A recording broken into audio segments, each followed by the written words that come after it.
Olá pessoal, tudo bem com vocês? Aqui quem fala é o professor Lucas Paris e nós vamos falar agora de um tema muito bacana que aparece recorrentemente nas provas de Ciências Humanas do Enem. Nós vamos falar sobre patrimônio. Você ouviu falar o que é patrimônio? Você sabe o que é patrimônio?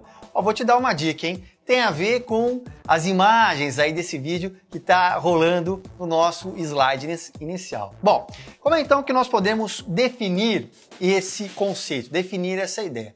É evidente que existe uma série, inúmeras explicações para aquilo que a gente entende de patrimônio.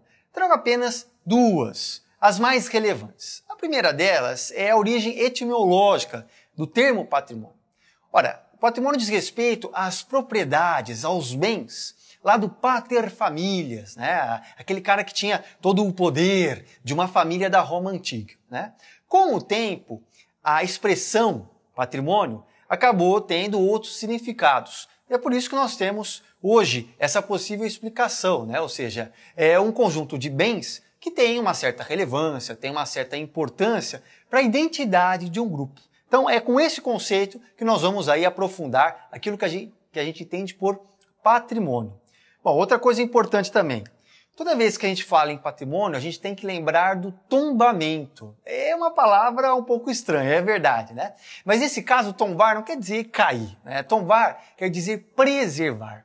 Então, se um dado bem tem uma importância patrimonial, se ele é considerado um patrimônio cultural, ele tem que ser preservado juridicamente. Por isso que ele é tombado. Então não se esqueça, hein?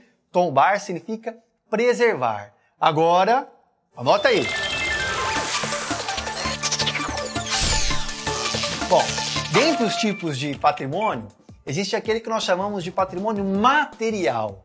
O conceito, meus amigos, está aí, não tem muito o que falar. É um conjunto de bens culturais palpáveis, tangíveis, enfim, é uma coisa que tem uma materialidade. Ora, esse tipo de patrimônio, ele pode ser classificado por meio de uma série de características, ou seja, segundo a sua natureza. Vamos a alguns exemplos? Acompanhe comigo. Bom, existem patrimônios materiais arqueológicos, ou seja, que tem uma importância arqueológica. O que é arqueologia? É uma área que estuda os vestígios materiais de diferentes povos.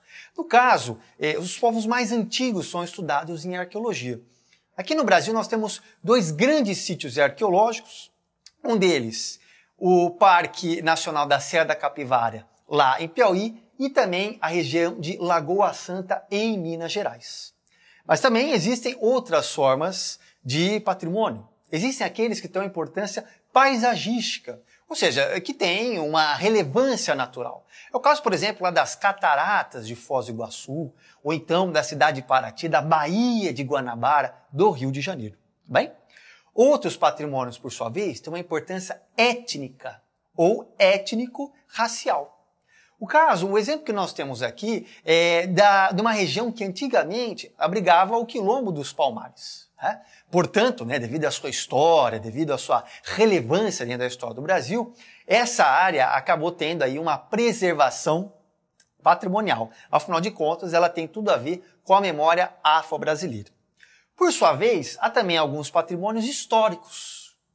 É o caso, por exemplo, do casario, daquelas casas, os antigos centros de Recife, que tem uma arquitetura holandesa, São Luís, no caso uma arquitetura francesa, e o barroco das cidades históricas de Minas Gerais, Sabará, Congonhas do Campo, Ouro Preto, enfim, várias cidades aí da região de Minas. Bom, há, por fim, patrimônios que têm uma relevância artística. São obras de arte, esculturas, pinturas, enfim. No caso, eu dei o exemplo aí de 3 grandes nomes da arte brasileira, O primeiro, da esquerda para a direita, uma obra do Cândido Portinari, ao meio, Aleijadinho, uma escultura do Aleijadinho, e ali no fim, uma obra, uma tela do Pedro Américo, tudo bem? Agora, nós já falamos do patrimônio material, nós vamos falar do patrimônio imaterial. Anota aí! Muito bem. O que seria o patrimônio ou cultura imaterial? Ora, seria o conjunto de bens intangíveis, impalpáveis, ou seja, que não tem a sua materialidade, mas mesmo assim tem uma grande relevância para um dado grupo, né? Bom, coloquei aí alguns exemplos para ficar mais claro o que é esse tal de patrimônio imaterial. Técnicas, saberes, celebrações, tudo isso produzido de uma maneira coletiva. Ele não está claro? Calma, vamos tentar explicar de uma outra forma. Acompanhe comigo. Imagine uma flauta indígena. Ora, a flauta indígena, ela por si só, ela é um patrimônio material, ela é tangível, ela é palpável. Agora, imagine a maneira em que ela foi construída, ou então a forma em que ela é usada, né, para se tocar uma canção, uma música. Bom, essa maneira de produzi-la e executá-la, isso sim é o patrimônio imaterial. E aqui nós temos muitos outros tipos, muitos outros exemplos, né? É o caso de receitas culinárias, celebrações, lendas, aspectos linguísticos, né, que seria o sotaque, formas de religiosidade, o que você imaginar. É justamente por causa desse patrimônio que o Brasil é tão rico, é tão celebrado, tão privilegiado culturalmente. Vamos a alguns exemplos práticos. Todos os patrimônios imateriais que eu vou mostrar agora já foram tombados, ou seja, eles já são preservados pelos organismos patrimoniais do Brasil. Vamos dar uma olhadinha? É o caso da arte corporal indígena, olha que curioso. E também da Feira de Caruaru, né? A querida, a muito famosa feira lá do interior do Pernambuco. Há também, olha que curioso, uma receita culinária, no caso a receita lá das baianas, né? A receita do acarajé. E por falar em receita, o queijo mineiro já é um patrimônio imaterial do nosso país. É verdade. Né? Curiosamente, o queijo mineiro delicioso, o queijo lá de Minas, já se transformou num patrimônio.